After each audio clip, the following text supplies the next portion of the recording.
श्री सत्यनारायण कथा द्वितीय अध्याय। सूत जी बोले, हे ऋषियों, जिसने पहले समय में इस व्रत को किया था उसका इतिहास कहता हूं, ध्यान से सुनो।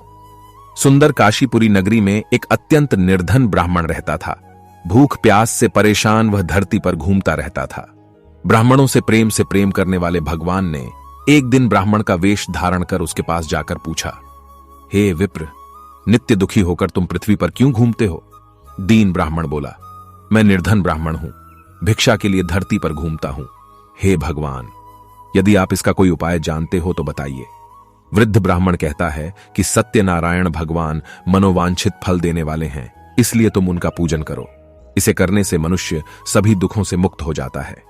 वृद्ध ब्राह्मण बनकर आए सत्यनारायण भगवान उस निर्धन ब्राह्मण को व्रत का सारा विधान बताकर अंतर्धान हो गए।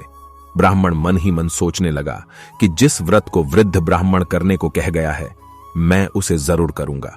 यह निश्चय करने के बाद उसे रात में नींद नहीं आई। वह सवेरे उठकर सत्यनारायण भगवान के व्रत का निश्चय कर भिक्षा के लिए चला गया।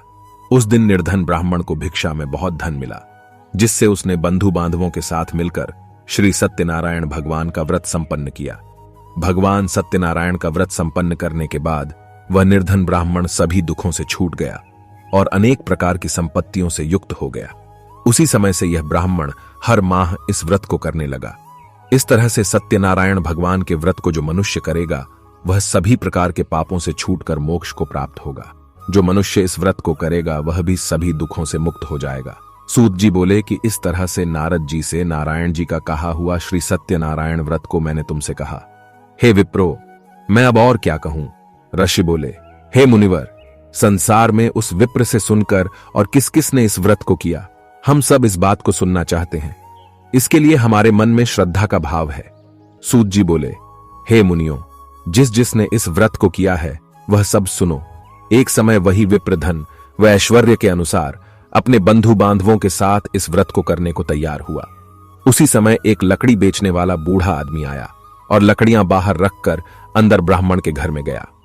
प्यास से दुखी वह लकड़हारा उनको व्रत करते देख विप्र को नमस्कार कर पूछने लगा कि आप यह क्या कर रहे हैं तथा इसे करने से क्या फल मिलेगा, कृपया मुझे भी बताएं।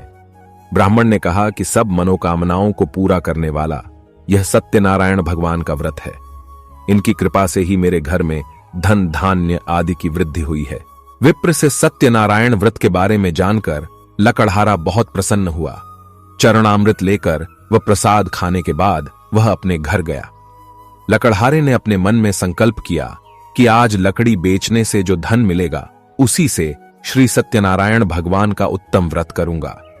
मन में इस विचार को ले बूढ़ा आदमी सिर पर लकड़ियां रख उस नगर में बेचने गया जहां धनी लोग ज्यादा रहते थे। उस नगर में उसे अपनी लकड़ियों का दाम पहले से 4 गुना अधिक मिलता है।